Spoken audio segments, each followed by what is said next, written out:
Bismillahirrahmanirrahim. Assalamualaikum warahmatullahi wabarakatuh. Salam untuk seluruh guru di Indonesia. Mudah-mudahan teman-teman dalam keadaan baik-baik saja. Untuk kali ini saya akan mencoba share soal-soal pretest yang mudah-mudahan nanti akan keluar di pretest PPG tahun 2022. Ini saya soal ini saya dapatkan hasil sharing dari istri saya. Alhamdulillah berkat doa dari teman-teman juga, istri saya sudah selesai pendidikan profesi guru pada tahun ini dan sekarang sedang menunggu sertifikat pendidiknya yang sedang dikirim melalui pos, karena untuk LPTK-nya kebetulan LPTK Universitas Gorontalo. Oke, langsung saja untuk soal pertama. Aliran ini lebih menekankan pada keaktifan siswa selama kegiatan belajar, aktif berpikir, menyusun konsep, serta memberikan makna tentang hal-hal yang dipelajari, dan yang paling penting terwujudnya belajar adalah niat peserta didik itu sendiri. Pernyataan tersebut merupakan aliran dari A. Behavioristik, B. Humanistik, C. Cybernetik, D. Konstruktivistik, E. Kognitivistik. Saya anjurkan teman-teman jeda dulu dan silahkan jawab berdasarkan jawaban teman-teman terlebih dahulu. Setelah itu langsung masuk ke kunci jawabannya ya. Jadi bisa di pause dulu. Oke, sudah dapat jawabannya? Jawabannya adalah konstruktivistik. Mengapa teori konstruktivisme? Karena teori konstruktivisme adalah pembelajaran yang bersifat generatif. Jadi umum ya. Tindakan mencipta sesuatu makna dari apa yang dipelajari. Pendekatan konstruktivisme mempunyai beberapa konsep umum seperti pelajaran aktif membina pengetahuan berasaskan pengalaman yang sudah ada. Dalam konteks pembelajaran, pelajar seharusnya membina sendiri pengetahuan mereka. Ya, jadi sudah jelas ya jawabannya konstruktivistik. Untuk soal selanjutnya, di bawah ini adalah tipe belajar menurut Habermas, kecuali A. Belajar praktis, B. Belajar konsep, C. Belajar teknis, D. Belajar aktif, E. Belajar emansipatoris. Ini bagi teman-teman yang sudah mengikuti seleksi P3K mungkin ini sudah tak asing ya, karena kita sering mendengar untuk teori Habermas ini, yaitu ada tiga teori, diantaranya teknis, praktis, dan emansipatoris. Tapi di sini agak yang lebih membingungkan itu di antara konsep dan aktif mungkin ya, kita akan bahas. Sudah dapat jawabannya? Sudah di pause ya? Udah, sekarang masuk ke jawabannya. Jawabannya yaitu yang kecuali ditanyakannya berarti belajar aktif. Habermas adalah tokoh humanis yang memiliki banyak pengaruh terhadap teori belajar humanis. Menurutnya, belajar baru akan terjadi jika ada interaksi antara individu dengan lingkungannya. Lingkungan belajar yang dimaksud di sini adalah lingkungan alam maupun lingkungan sosial, sebab antara keduanya tidak dapat dipisahkan. Habermas membagi 3 tipe belajar, yaitu belajar teknis, technical learning, belajar praktis, dan emansipatoris. Ini cukup jelas ya. Selanjutnya, apabila dalam proses belajar peserta didik melakukan suatu sampai dengan mendapatkan respon yang tepat dan sesuai dengan apa yang diinginkan, serta menghilangkannya apabila dirasakan tidak sesuai. Hal ini merupakan prinsip belajar dari A. Stimulus respon, B. Trial and error, C. Konseptualisasi, D. Conditioning, E. Saving. Sudah di pause? Dapat jawabannya? Sekarang kita masuk ke jawabannya. Jawabannya yaitu trial and error. Proses belajar untuk trial and error itu sendiri secara bertahap kita akan mengetahui bagaimana cara menyelesaikan sesuatu dengan cara yang terbaik.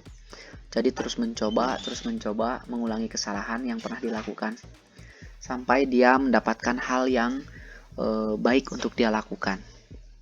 Selanjutnya, menurut Brunner, apabila seseorang memahami objek atau dunianya melalui gambar-gambar dan visualisasi verbal, dengan kata lain, peserta didik belajar melalui bentuk perumpamaan atau perbandingan. Hal ini merupakan tahapan dari ini seperti biasa kalau teman-teman sudah mengikuti kegiatan tes seleksi P3K dan CPNS, ini mungkin sering teman-teman jumpai ya soal seperti ini, karena kita sudah tahu bahwa ada seperti ikonik, terus simbolik, terus enaktif, ini sudah harus di luar kepala mungkin ya. Jawabannya yaitu ikonik. Teori belajar Brunner terbagi 3, yaitu enaktif, ikonik, dan simbolik. Tahap enaktif 0 sampai 2 tahun. Seseorang melakukan aktivitas-aktivitas dalam upayanya untuk memahami lingkungan sekitarnya. Artinya dalam memahami dunia sekitarnya, anak menggunakan pengetahuan motorik. Selanjutnya, tahap ikonik 2 sampai 4 tahun. Seorang memahami objek atau dunianya melalui gambar dan visualisasi verbal. Maksudnya dalam memahami dunia sekitarnya, anak belajar melalui bentuk perumpamaan, tampilan dan perbandingan atau komparasi. 3. Tahap simbolik 5 sampai 7 tahun. Seseorang telah mampu memiliki ide atau gagasan yang sangat dipengaruhi oleh kemampuannya dalam berbahasa dan logika. Dalam memahami dunia sekitarnya, anak belajar melalui simbol-simbol bahasa, logika, matematika, dan sebagainya.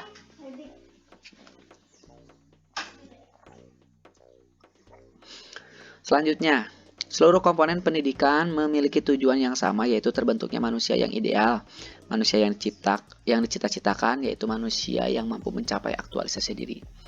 Pernyataan tersebut merupakan bagian dari teori.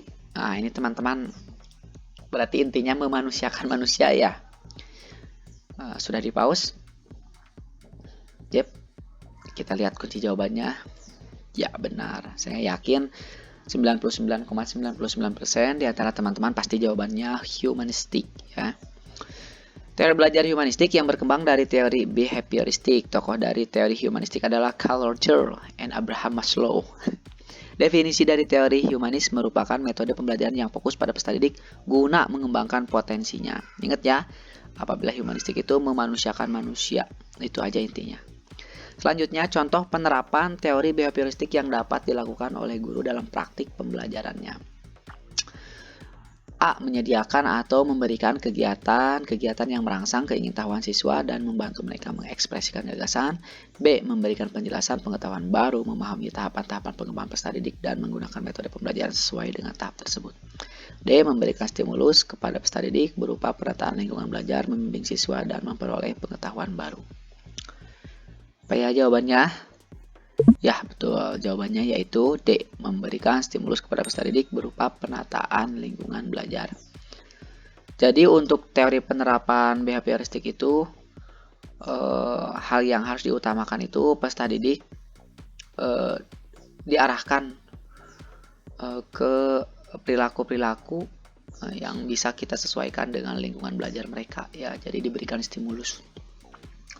Selanjutnya, metode yang merangsang berpikir dan menggunakan wawasan tanpa melihat kualitas pendapat yang disampaikan oleh siswa. Seorang guru harus pandai-pandai dalam merangsang siswanya untuk mencoba mengeluarkan pendapatnya, merupakan A.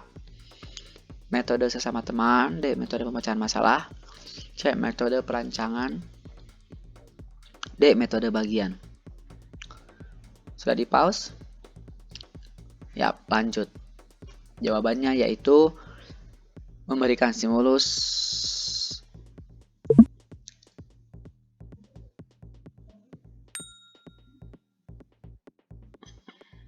Jawabannya yaitu metode pemecahan masalah.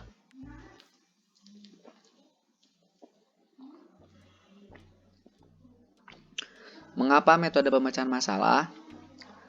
Kita sering mendengar istilah problem solving ya. Ini adalah metode dalam kegiatan pembelajaran dengan jalan melatih siswa menghadapi berbagai masalah. Jadi problem solving itu kita memberikan keleluasaan untuk peserta didik bertahan dalam sebuah masalah dan bisa memecahkan masalah tersebut ya. Baik dipecahkan secara sendiri ataupun secara bersama-sama. Nah, itu. Baiklah teman-teman, guru se-Indonesia, mudah-mudahan ini bermanfaat untuk teman-teman. Apabila memang video ini berguna dan bermanfaat untuk teman-teman, boleh like, subscribe, dan share ke media sosial grup teman-teman. Apabila memang nanti banyak yang melihat atau menonton